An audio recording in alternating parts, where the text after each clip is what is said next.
Comment protéger ses comptes de trading? Bienvenue sur ma chaîne YouTube. Nous allons aujourd'hui aborder divers moyens de protection des comptes de trading. Et surtout, n'oubliez pas de vous abonner pour ne rien manquer des prochaines vidéos. Tout le monde est prêt à gagner des millions, mais combien êtes-vous prêt à perdre ou combien pouvez-vous perdre?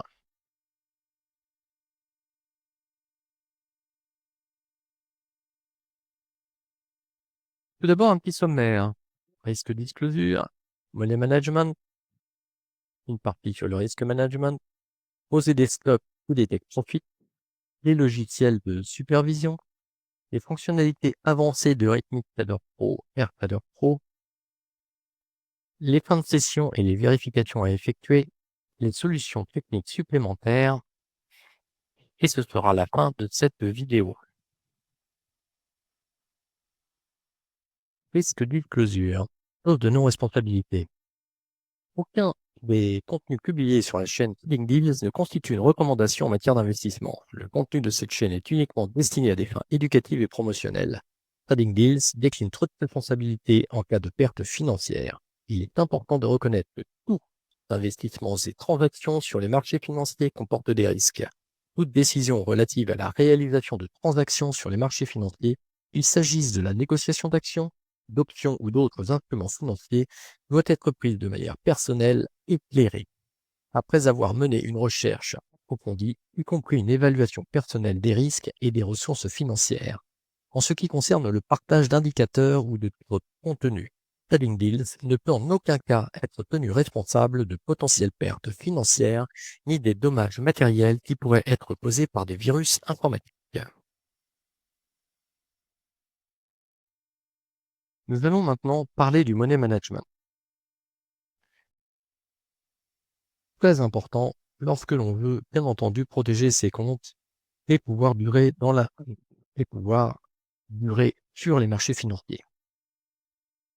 Beaucoup de traders, malheureusement, vont vouloir aller très vite. Ils ont de bonnes stratégies, mais vont charger beaucoup trop leur position. Et finalement, même si régulièrement ils seront gagnants, tôt ou tard, une erreur, un retournement du marché fera qu'ils perdront ce qu'ils avaient eu tant de mal à gagner. Donc, surtout ne pas aider trop chargé. Ensuite, il faut adapter sa gestion financière à la taille de son compte, en nombre de lots, en taille des stop-loss, en temps du take profit. Il faut en effet rester raisonnable dans les take profits que l'on veut se voir réaliser. Pourquoi? Tout simplement parce que si un marché effectue habituellement des déplacements, des mouvements journaliers de 30 points, si vous mettez un take profit à 50, de temps en temps, il pourra éventuellement être pris. Par contre, la majorité du temps, le marché, les cours n'iront jamais jusqu'à ces fameux 50 points, et donc, évidemment, vous n'aurez pas les gains attendus. De plus, il faudra adapter votre money management en fonction de votre stratégie et de votre pourcentage de trades gagnants lié à cette stratégie. Beaucoup de gens pensent qu'il faut forcément prendre des trades avec un ratio de 3 pour 1, c'est-à-dire avoir un stop à 100 $, 200 $ et pouvoir se dire qu'on va gagner 300. Dans la réalité, un, cer- un certain nombre de traders s'en sortent très très bien en ayant quasiment des ratios de 1 pour 1, voire dans certains cas même dans l'autre sens, c'est-à-dire 1 pour 3, 300 $ de perte pour essayer de gagner 100 $. Tout dépendra, bien entendu, du nombre, de votre pourcentage de réussite dans votre stratégie.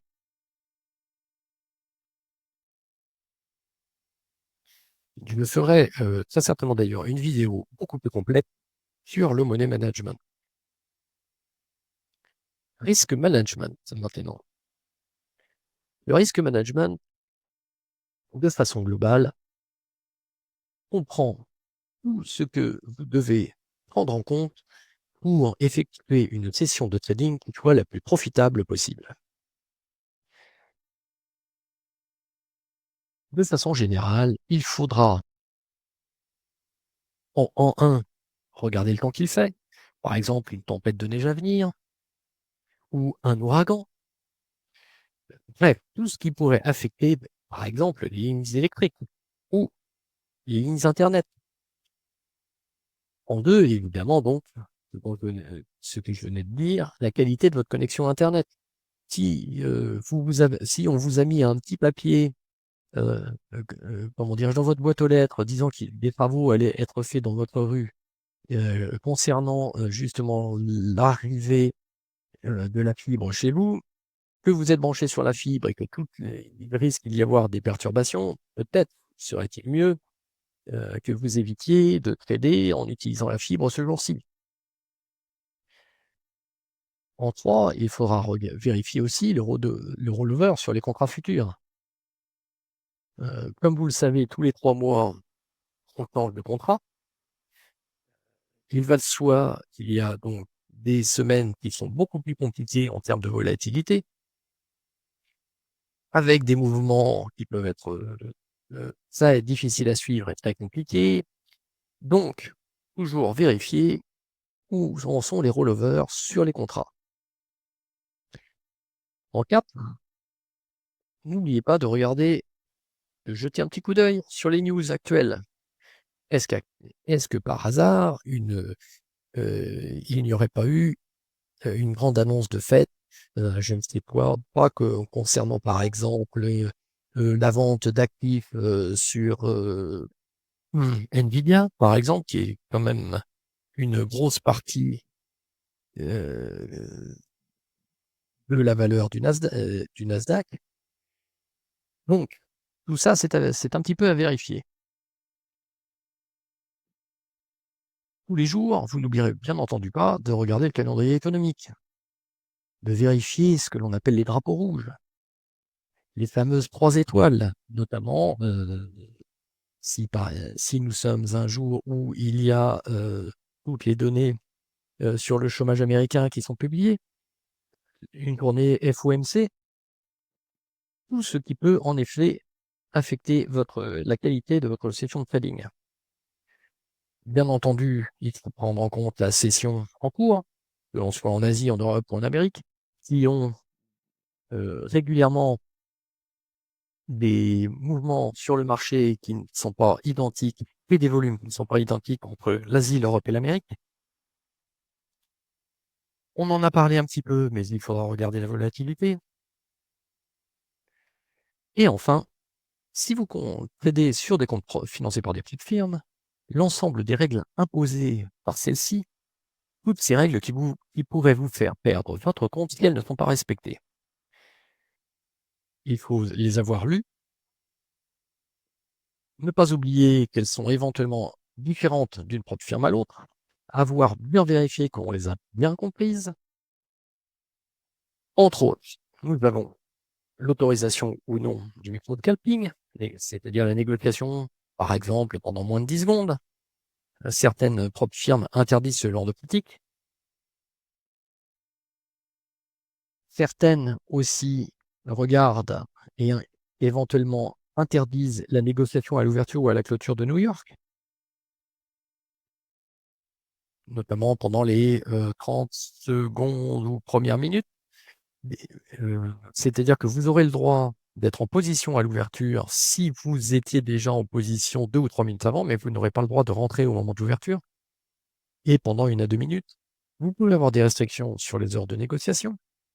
Par exemple, négociation autorisée uniquement pendant la session de New York. Certaines propres firmes le font. Vous pouvez avoir des interdictions sur le flipping, un basculement rapide entre des ordres d'achat et de vente. Il faudra que vous regardiez si vous avez le droit, et si vous le pratiquez d'habitude, de faire du DCA, du dollar cost averaging, c'est-à-dire par exemple, lorsque vous êtes en position à l'achat et que le cours se retourne contre vous, donc il est en train de descendre, et là, à ce moment-là, vous vous dites, je vais reprendre un ordre à l'achat. Alors, certaines propres firmes interdisent ce genre de pratique. Donc vérifiez bien que vous avez le droit d'en rajouter un deuxième ordre, voire un troisième ou un quatrième et ainsi de suite. Vous avez aussi, parfois des règles, heu, qui sont un peu moins bien expliquées, donc vérifiez bien que vous les avez bien comprises.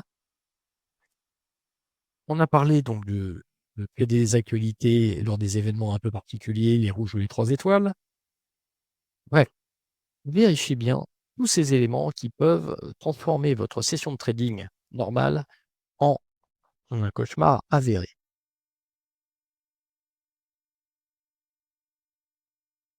Posez des stop loss ou des take profit. Alors, certains traders me diront: «Oui, mais moi, je fais du scalping, je rentre, pour prendre quelques points et de toute façon, je sais couper mes stops» et cetera et cetera. À 95 du temps, ils ont raison. Dans les 5 du temps qui restent, parfois, au dernier moment, ils vont prendre la décision de ne pas couper sur le moment et ça peut se retourner un peu plus contre eux, ce qui pourrait parfois entraîner chez certains, des phénomènes de tilt, c'est-à-dire, on laisse couler alors qu'on est en train de couler, en termes de PNL et d'autre part, il ne faut pas oublier que vous pouvez avoir tout un tas de problèmes qui peuvent survenir, notamment une coupure d'électricité, la coupure de la fibre, la coupure de bref, tout moyen qui vous a permis de vous connecter et qui ferait que même si vous avez prévu une solution alternative pour vous connecter, le temps que vous la mettiez en place, bien souvent, heu, soit les cours peuvent avoir beaucoup bougé contre vous ou peut-être le take profit que vous auriez laissé vous aurait permis d'ailleurs de prendre un profit. Donc c'est toujours quelque chose qui est pas important malgré tout à regarder, même si vous faites du scalping, posez un stop loss, un take profit. D'habitude, vous prenez des profits à 5 points, mettez un take profit à 20 points. Au moins, vous aurez quelque chose, si jamais c'est coupé pendant un certain temps et si vous avez de la chance, il sera pris. De la même façon, mettez un stop. Vous vous dites: «De toute façon, moi je coupe à -5 points», et ben, c'est pas grave, mettez un stop loss à -10. Et là, dans ce cas-là, dans le pire des cas, si vous avez la souris qui tout à coup ne fonctionne pas, bah, malgré tout, au maximum, vous aurez perdu 10 points et non pas 50.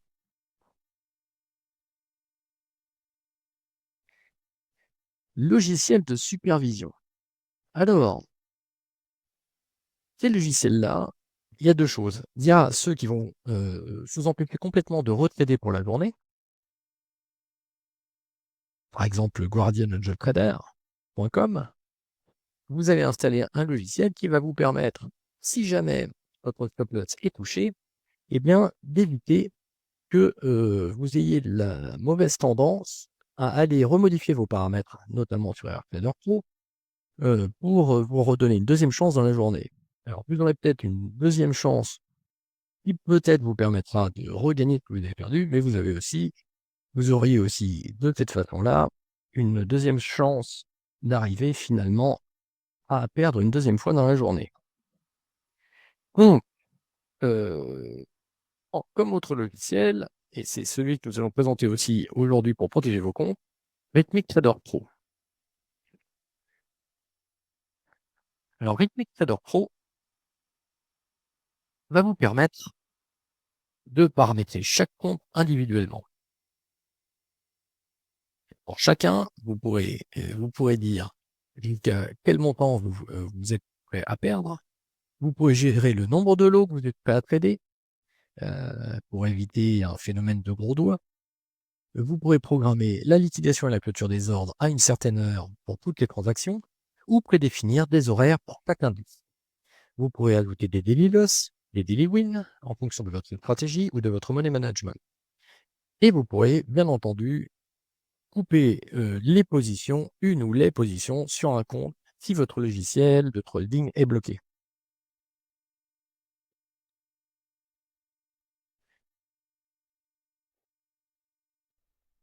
Je vais maintenant vous faire une présentation de AirTrader Pro, Rhythmic Trader Pro. Ce logiciel, je l'ai installé sur mon ordinateur portable. Je vais donc cliquer sur l'icône du bureau. Et voici la petite fenêtre qui apparaît, la petite fenêtre de login. J'ai déjà renseigné le numéro de compte chez Apex ainsi que le password. Le système Apex, puisque en fait on le choisit dans la mesure où Apex a des serveurs chez Rhythmic Trader Pro, donc c'est sur le système Apex. Gateway, vous en avez un certain nombre qui sont que vous pouvez choisir. Parfois certains sont plus rapides que d'autres par rapport à l'endroit où vous habitez. Market Data à on, puisque je vais vous montrer tout à l'heure qu'on peut passer des ordres sur Rhythmic Trader Pro. D'ailleurs, un certain nombre de traders utilisent directement l'interface de Rhythmic pour pouvoir passer des ordres. En effet, on est directement sur les serveurs de Rhythmic et le passage des ordres peut être, dans certaines conditions, beaucoup plus rapide qu'une interface d'un autre logiciel. Et on va aussi avoir coché Remember Me qui permet de ne pas avoir à renseigner l'ensemble des informations à chaque fois que l'on se connecte. Je vais maintenant me loguer. La petite fenêtre de connexion apparaît.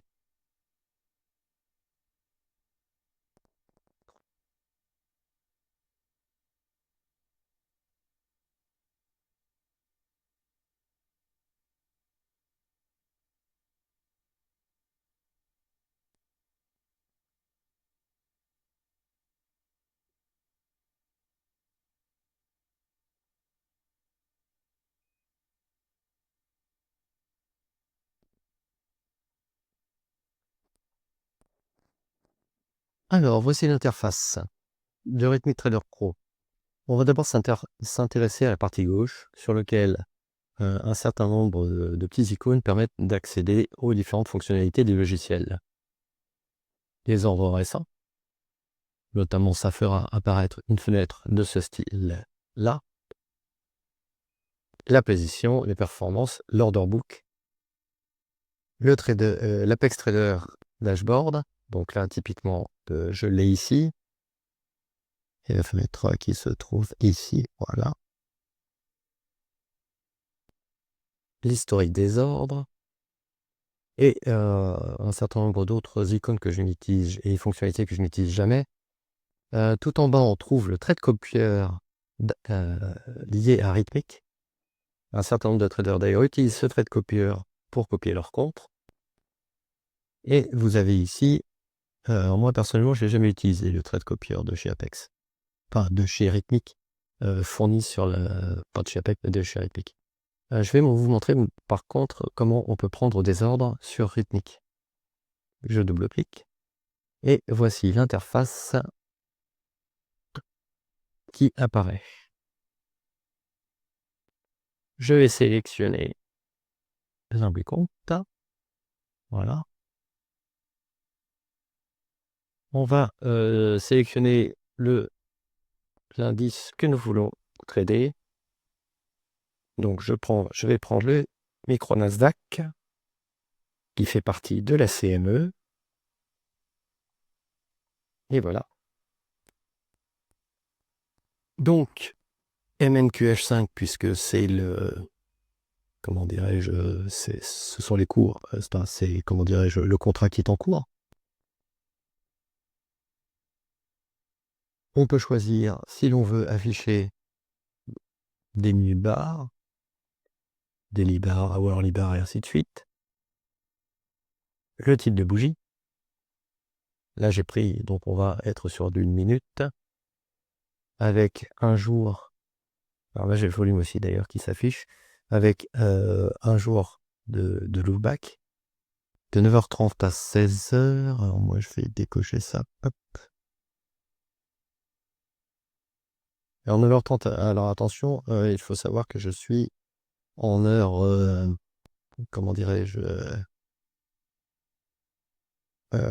il est actuellement midi 17, donc sur Paris, donc ça veut dire que dans 3h12, il y aura l'ouverture de la session américaine. Vous voyez ici les ordres qui ont été précédemment exécutés ce matin. la balance, et là, je suis donc à moins 62 $ pour la journée. Alors, je vais vous montrer le trade bar. Et là, nous avons une interface qui ressemble à un certain nombre d'autres interfaces de prise d'ordre. Je vais prendre une quantité d'ordre à 1 par défaut. Voilà. Je vais mettre des brackets, c'est-à-dire utiliser des ordres d'entrée stop loss, enfin un ordre d'entrée auquel on associera forcément un stop loss et un take profit. Donc celui-là, je l'avais déjà défini à 30 ticks de target et 30 ticks de stop. Voilà. Alors, je vais le sélectionner. Enabled. Alors, maintenant, on va mettre un petit peu moins de barre. On va dire par exemple 200. Voilà. Bah, c'était pas tout à fait suffisant. Voilà. 260. Donc là, on va prendre un ordre pour vous montrer un petit peu comment ça fonctionne.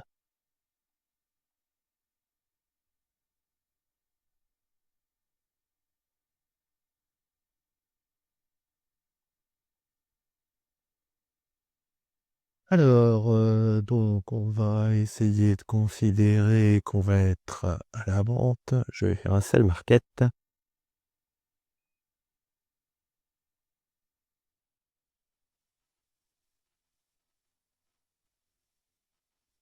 Donc, là, j'ai mon TP qui se trouve ici, que je pourrais d'ailleurs descendre. Voilà, je viens de changer mon TP.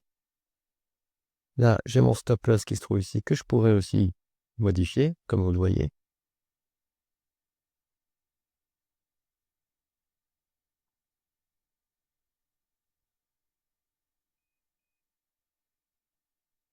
Alors, je vais mettre un peu moins de barres.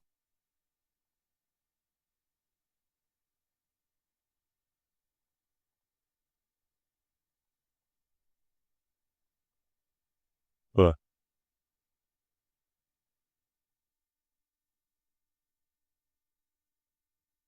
Donc, le cours est actuellement à 58. Hein. J'ai pris à 56,25. Donc, on est plus sur des négatifs actuellement. OK. Donc, on va sortir de cette interface et je vais vous montrer ce que ça donne de l'autre côté. Alors, dans les ordres récents, vous allez trouver, par rapport au compte considéré, le stop loss et le take profit. Donc, ces deux ordres-là sont apparus uniquement parce que j'ai pris, comment dirais-je, que j'ai mis des brackets, donc des stop loss et des take profit. Si je ne les avais pas mis, ces deux ordres-là n'apparaîtraient pas dans les ordres récents. Le PNL est à moins 66,09. Voilà. Alors, dans la partie completed order, vous trouverez des ordres qui ont été lancés, field, et ainsi de suite. Je vois qu'ils ont été pris.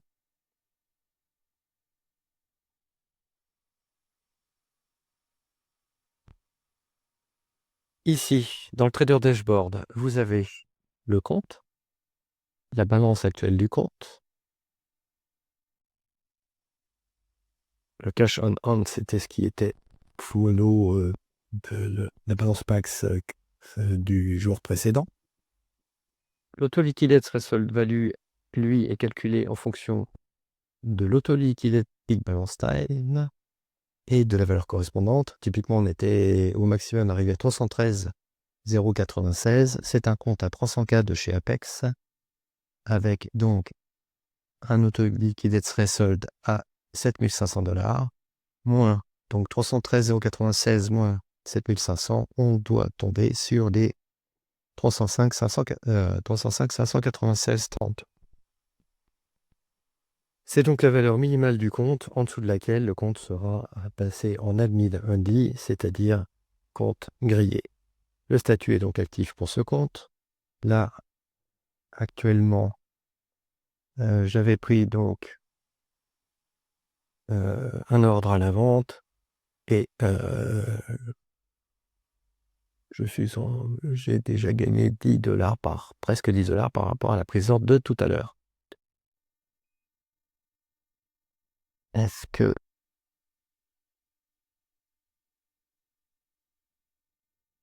donc là sur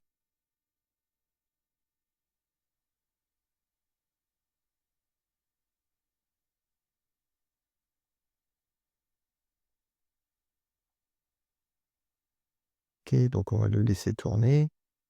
Alors, en fin de ligne, nous avons l'auto-liquidate trigger status. En fait, chaque fois que le compte, comment dirais-je, a été, ce qu'ils appellent liquider, c'est-à-dire que les positions auront été closes, par, les paramètres que l'on va modifier tout à l'heure, en réalité, ce petit trigger va passer à auto account successfully liquidated. Voilà, on va le marquer comme voilà, et vous aurez la date à laquelle ça a été fait. Donc il ne faut pas, s'inquiéter quand on a ça, ça veut simplement dire que, les positions ont été fermées. Parfois il y avait des positions ouvertes et ça a été fermé, parfois il n'y avait pas de position, mais comme le trigger où je dirais on a atteint les paramètres, qui devaient déterminer un auto-liquidate, à ce moment-là, il marquera que ça a été fait. Donc maintenant, on va aller alors en clic droit sur ce compte, on a une petite fenêtre qui permet, d'effectuer un certain nombre de tâches. Je me suis aperçu que dans la vidéo précédente, quand on fait le clic droit, en fait, il y a un certain nombre de choses qui sortent de l'écran. Donc je vais essayer de décaler un petit peu.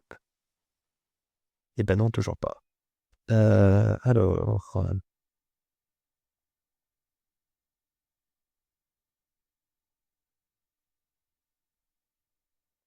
Alors, toujours pas. Donc, on va essayer de comme ça suit.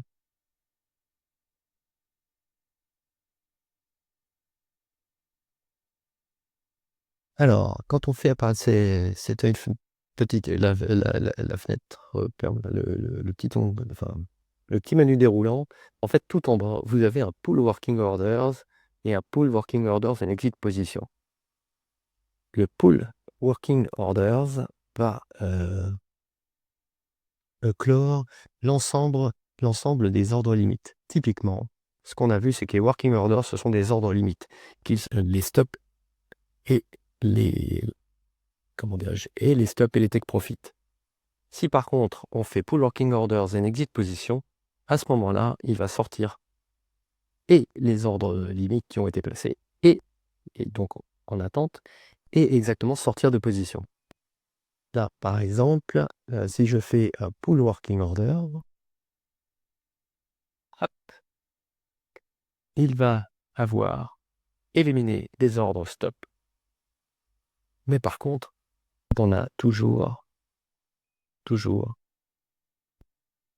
et c'est ce qu'on voit ici, le compte balance est en train de continuer à être modifié car l'ordre est toujours valide. Enfin, la position est toujours valide.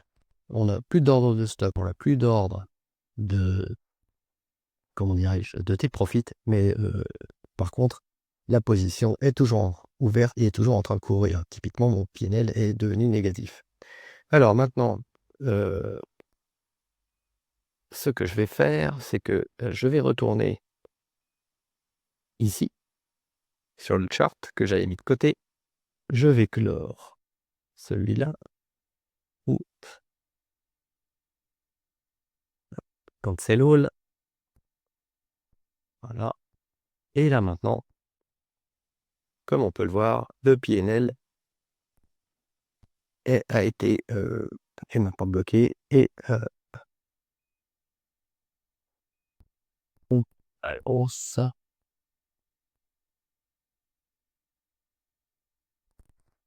Ah, compte balance aurait dû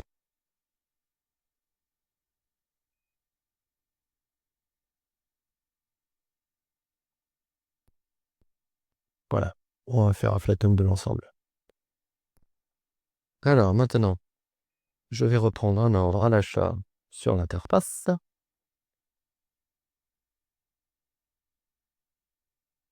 Donc, je fais toujours une quantité de 1 et je vais faire une market avec les brackets correspondants. Je vais augmenter celui-là un petit peu jusque, par exemple, ici.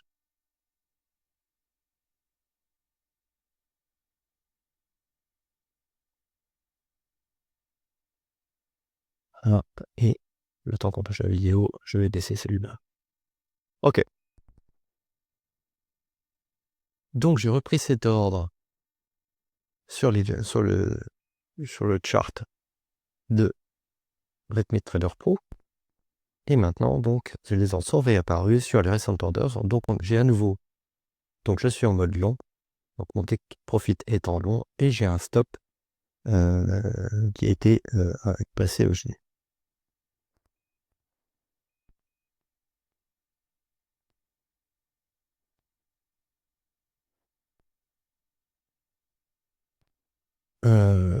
Donc là, normalement, on doit pouvoir voir que la balance du compte devrait évoluer. Voilà, ça bouge. Ok, on va laisser ça pour le moment. Maintenant, donc on a discuté de l'auto-liquidate et de l'auto-liquidate trigger time. On va aller regarder comment on peut protéger ce compte. On va faire clic droit, View Risk Parameter. Alors, en fait, un petit défaut de Redmi Trader Pro, c'est que régulièrement, mes fenêtres, il ne les remet pas à l'avant. Donc, voici la fenêtre sur laquelle on arrive. Donc ça, ce premier onglet, c'est Risk Parameter Set by the FCN Administrator. Typiquement, ce sont les paramètres qui ont été, comment dirais-je, mis par là, dans le cadre Apex, sur le compte numéro 52, puisque là, vous pouvez voir qu'il y a 4 comptes et chaque compte pourrait avoir des paramètres différents. Alors, on va prendre compte 50. Donc, on a l'ensemble des indices qui se trouvent ici. L'ensemble des indices auxquels on a accès chez Apex.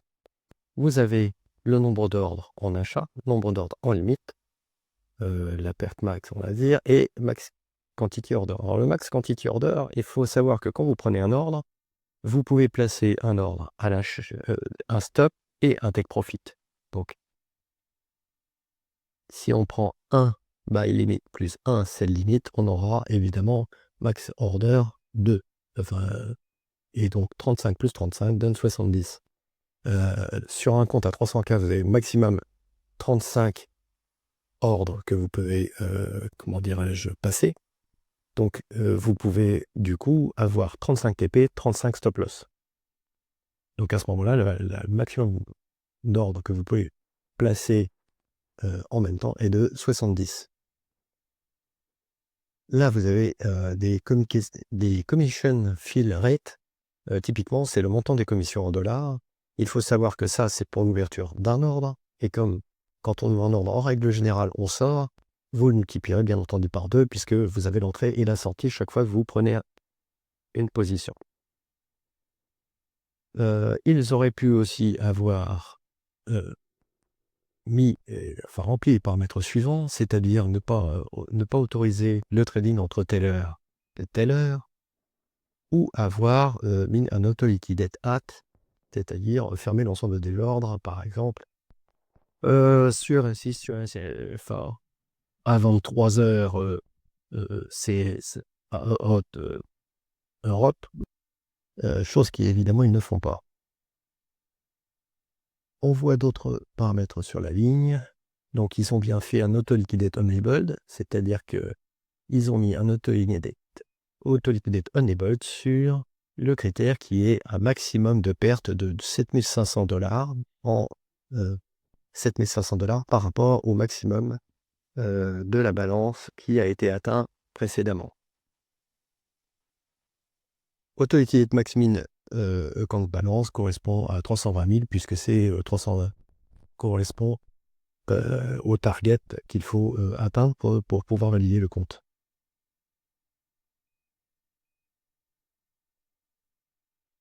Donc là, ils ont pas mis d'autres paramètres. Nous, on va aller regarder les paramètres sur lesquels on peut jouer pour pouvoir protéger notre compte. C'est le troisième onglet, Risk Parameter, Set by the Trader. Alors, sur cet onglet, on a la possibilité sur chacun des comptes d'avoir une gestion complètement différente.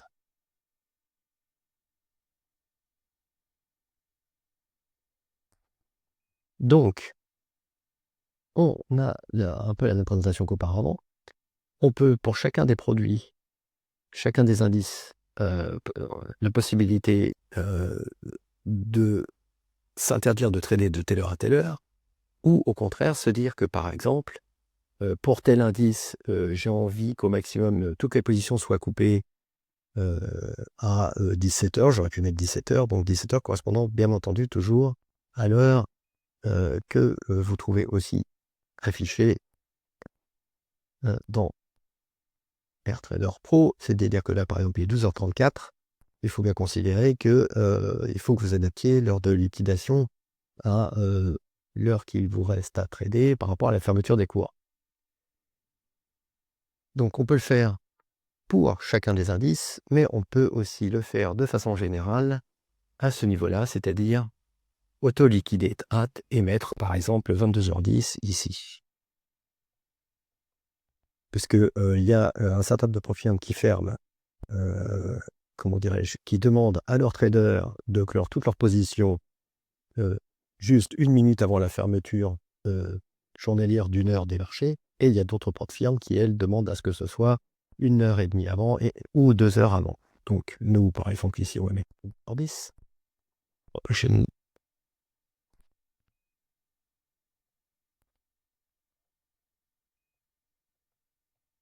Voilà, le 10. Voilà. Auto-liquidate max 1000 account balance. C'est quelque chose que je pourrais mettre. Là, j'ai besoin de faire 320 000. Je pourrais très bien considérer que ayant actuellement, alors je ne l'ai pas, j'ai ici,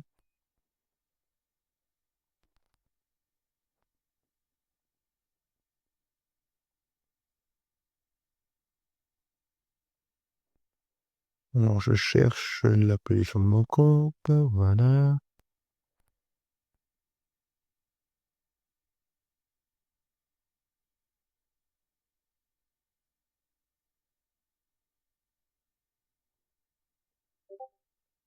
D'accord. Voilà. Donc, j'aurais très bien pu considérer que j'ai besoin, par exemple, de faire le fixe, de fait dans tous les cas de sortir, par exemple, lorsqu'on a des histoires de consistance à respecter, c'est-à-dire qu'au maximum, je m'autorise à faire 3000 $ dans la journée. À ce moment-là, on peut très bien se dire que tous les jours, on va prendre une appel précédente et se dire, je fais 3000 $. Donc ça, c'est quelque chose qu'on pourrait facilement paramétrer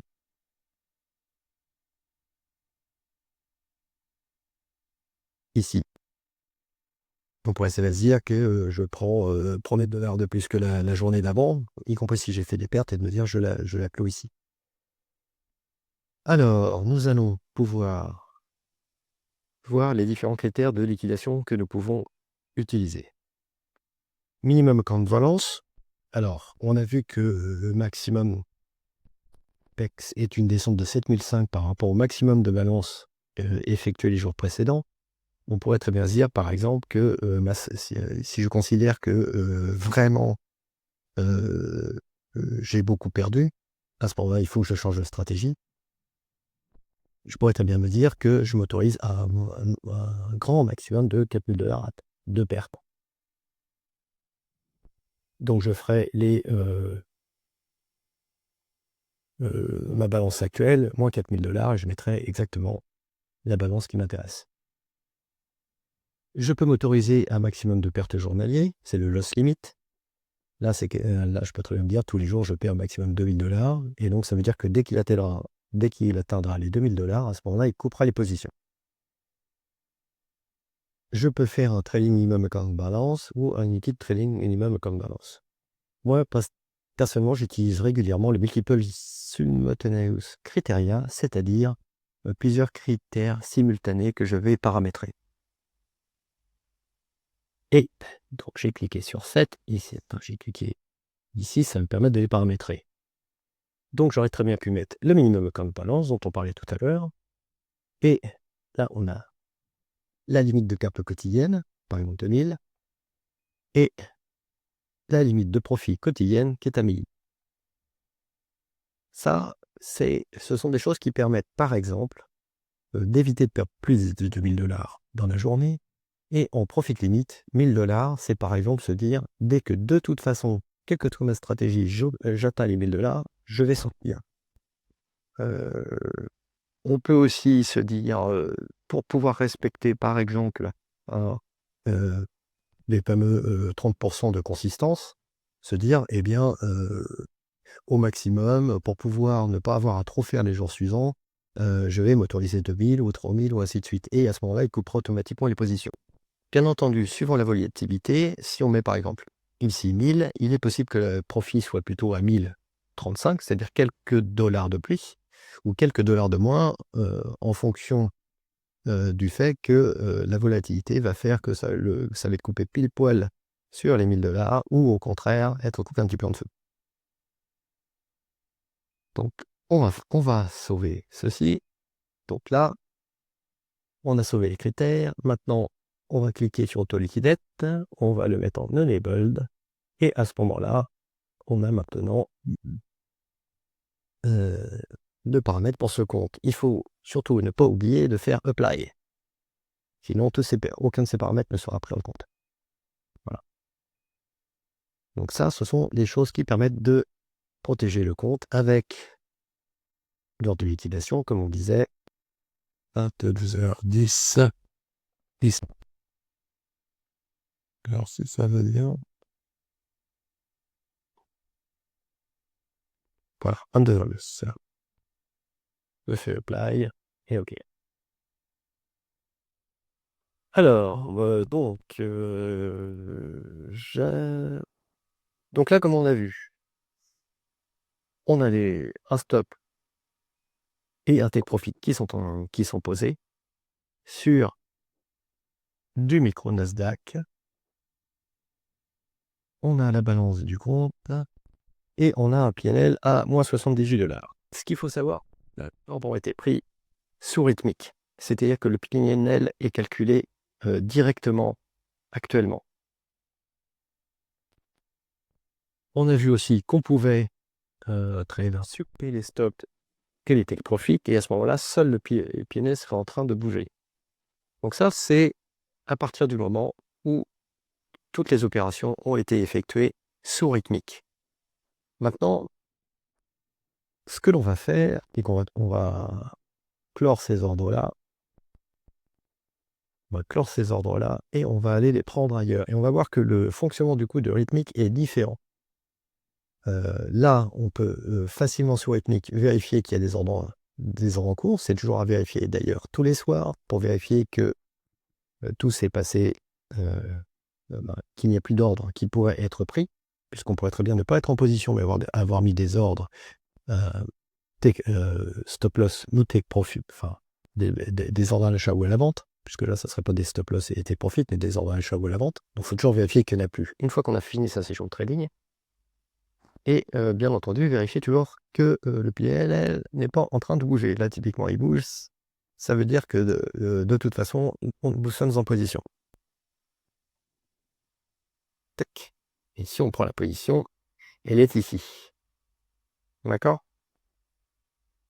Maintenant, on va sortir. Donc là, de toute façon, on va pas tarder à sortir. Il va atteindre le TP que j'avais rebougé.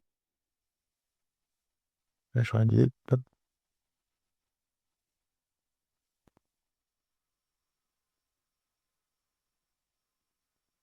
Voilà. Le TP a été pris. Le TP a été pris. Il a supprimé les ordres et stop et take profit. Le PNL est figé maintenant à moins 65,12. Voilà. Donc nous allons sortir maintenant de l'interface de Rhythmic Trader Pro et on va voir que à partir du moment où les ordres sont pris par un autre logiciel qui vient se connecter sur Rhythmic Trader Pro, à ce moment-là, on a des modifications dans la façon de vérifier qu'aucun ordre n'est en cours. Donc je vais sortir. Je vais relancer. Moi, personnellement, j'utilise régulièrement NinjaTrader, que je vais connecter.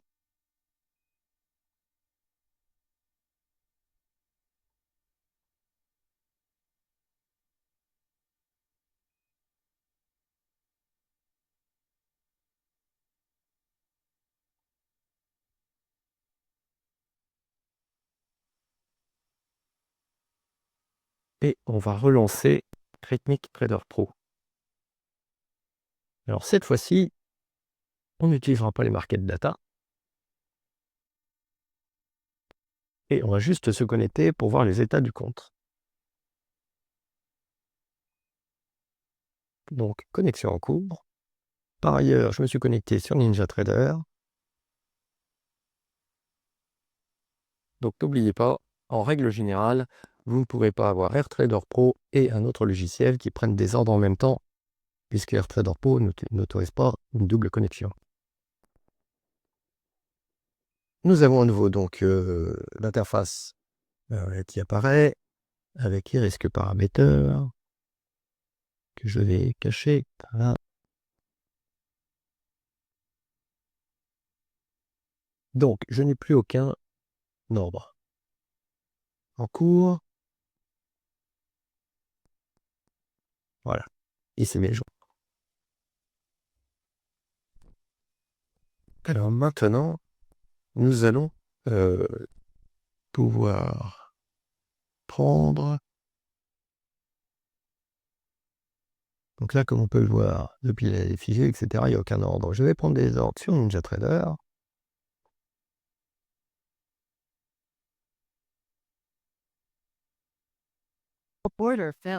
Voilà, l'ordre a été pris.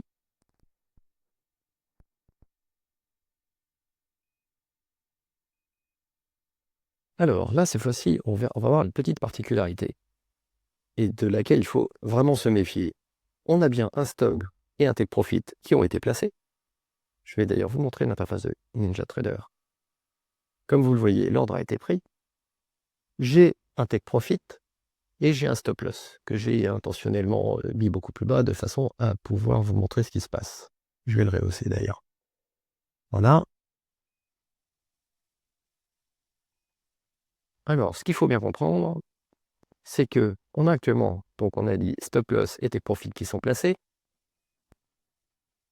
On a la balance qui bouge.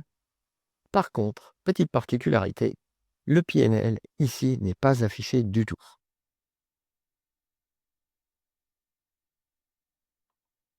Ce qui est là, donc maintenant, ce que je vais faire, je vais vous le montrer. Je vais enlever le take profit et le stop loss. Dans les working orders, ils ont évidemment disparu puisqu'ils ne sont plus présents. Par contre, le PNL n'est toujours pas affiché. Et le compte balance, lui, va pouvoir varier. Alors, j'espère qu'on va le voir maintenant. Voilà. Il a évolué. Et voilà, il évolue. Ça veut dire quoi? Ça veut dire que tous les soirs, en fin de session, quand vous fermez votre journée de travail, quand vous arrêtez de trader, il faut absolument venir vérifier sous AirTrader Pro. Il n'y a aucun ordre dans les working orders, puisque ça serait tous les ordres qui seraient actuellement en attente, un stop loss, un take profit, ou bien tout simplement un ordre limite que vous auriez mis soit à l'achat, soit à la vente. Et d'autre part, il faut toujours vérifier que vous avez bien un PNL qui est affiché lorsque vous prenez des ordres à partir d'une autre plateforme. Car si le PNL n'est pas affiché, ça veut dire qu'en réalité, il est en train de trader. On va pouvoir d'ailleurs le vérifier aussi sur la position. En termes de position, on a bien une position en cours, c'est la petite croix rouge, mais pour laquelle vous avez moins 59 $, et donc actuellement, si on faisait une clôture de la position, on serait à moins 59 $ en tout sur le PNL. Voilà pour cette petite présentation de AirTrader Pro.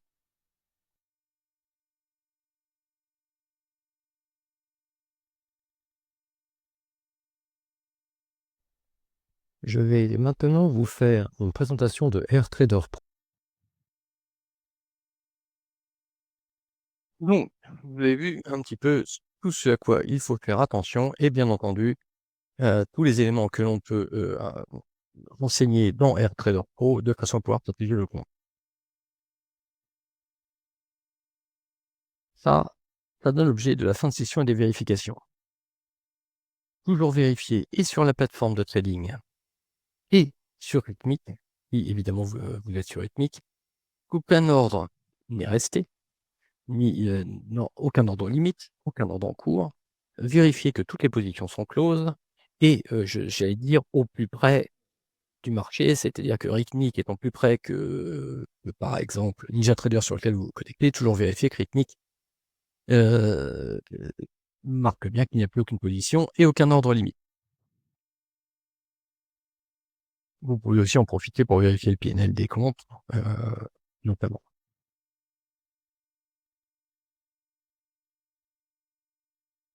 Solution technique supplémentaire. Ici, ce qu'on voit un petit peu, c'est qu'on peut avoir beaucoup de soucis qui, malheureusement, risqueraient de devenir un véritable cauchemar à partir du moment où où un événement extérieur se passe. Dans les solutions de secours, en fait, vous avez tout ce qui est moyen de se prémunir des pannes. Notamment, par exemple, les pannes électriques. Un certain nombre de traders, notamment si en plus vous êtes à la campagne, vont vouloir investir dans des onduleurs. C'est vrai que quand on est en pleine ville, logiquement, il y a moins de possibilités qu'il y ait une panne électrique. Si vous êtes sur un ordinateur portable, dire souvent que vous avez une batterie qui tient quand même, on va dire 30 minutes, 1 heure, 2 heures, suivant les cas. Par contre, évidemment, si vous êtes sur un ordinateur de bureau, si vous n'avez pas d'onduleur, ça va couper rapidement. Vous avez dans les techniques aussi, tout ce qui peut être autre, tout ce qui pourrait être autre moyen d'accéder à vos comptes. Des redondances d'accès, par exemple à votre PC, si votre PC, comment dirais-je, risque un souci, il y a des traders qui ont un autre PC qui est prêt à faire feu et à pouvoir être sorti du placard et démarrer rapidement. Certains même démarrent l'ensemble des PC dès le départ, en double dès le départ. Vous avez aussi, pour certains, l'accès, certains qui ont comment dirais-je, mis en place l'accès à partir de tablettes ou à partir de leur smartphone sur AirTrader Pro, de façon à pouvoir intervenir si jamais il y avait un souci sur le PC portable ou sur leur PC de bureau. Donc tout ça, ce sont des solutions qui peuvent vous permettre les gros problèmes qui malheureusement sont une chose qui peut toujours arriver. Et donc voici, nous en sommes à la fin de cette présentation. Je vous remercie d'être resté jusqu'à la fin. N'oubliez pas de vous abonner pour ne pas manquer les prochaines vidéos ou promos. Et à bientôt sur la chaîne.